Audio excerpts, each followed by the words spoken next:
Hi and welcome, I am Helle from Game for Life BG, and today I'm going to take a look at Triggs. This is a game for 2 to 4 players. It takes about 20 minutes to play and is for the ages 8+. And in this game I'm going to tell you how the game is played, and I'm going to come with my first impression. And in this game you have a lot of cards, and then you have this score sheet. And each player is going to get one of these score sheets, and then you're going to shuffle all the cards. You're going to deal 5 cards to each player.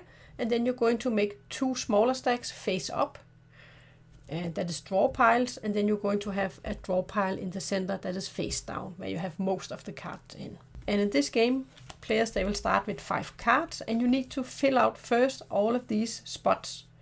And to fill out number 1, you need to play number 1 cards, and then number 2, and so on. And you may combine more cards to bring a sum. So you can combine 2 cards if you want to. On your turn you can draw 2 cards, or you can play cards to cross out elements here, or you can discard cards with the same value from your hand. So if I had made both of the freeze and I couldn't use the freeze, I was allowed to discard the 2 cards. So on a player's turn you can draw, for example, a card here, and then I could draw one from here, and then it would be the next player's turn. So you're going to do one thing on your turn, and then it's another player's turn. And then on a turn you could also play, I could play these 2 for 2 times 10, and then I would cross out 2 10s on my map, or on my sheet. And then these cards you're just going to discard. And if you had run out of cards, you're going to shuffle the discard pile. So I could also play number 3 and then cross number 3 out. And then the next time it was my turn, I could play these 2. So 2 times 10 and cross both of these out. When you cross the last one out in a row with a number, then you get to place you can cross out any number again. And I could cross this one out. And then I was allowed to place one more cross because I have fulfilled this row. So I could place one down here if I wanted to.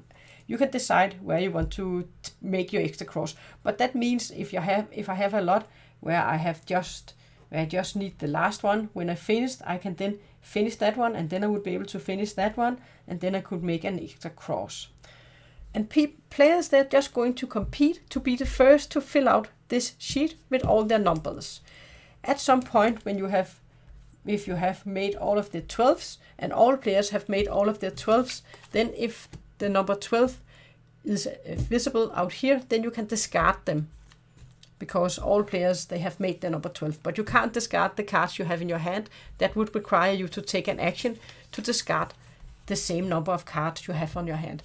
You have a hand limit of 10 cards, so you have a max of 10 cards you can have to your hand. So at some point you might need to start discarding cards, because you're going to get some numbers that you can't use for anything. If you in a turn manage to play all of your cards, if you had to make 3 9s, then you don't have any cards to your hand, then you are allowed to draw 5 new cards to your hand. You cannot take from the draw pile, from the open draw piles, but you can take from the center face down draw pile, and you can draft 5 new cards to your hand. So that is also a thing you can think about in the game, that you can, if you play all of your cards, then you're going to get 5 new cards to your hand. But that is the game. You are going to draw cards either from here or from here, or you're going to play cards and then cross out numbers.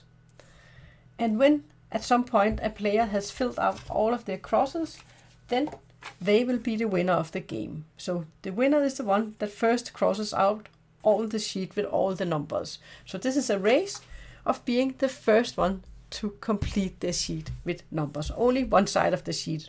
And that is the rules for the game. It's a very simple, family-friendly game where you're just competing in being the first one to fill out this one. It is called Triggs, which does remind a bit about Quicks, which is another game where you're going to fill out numbers, but in that game you're using dice to roll and then to fill out numbers.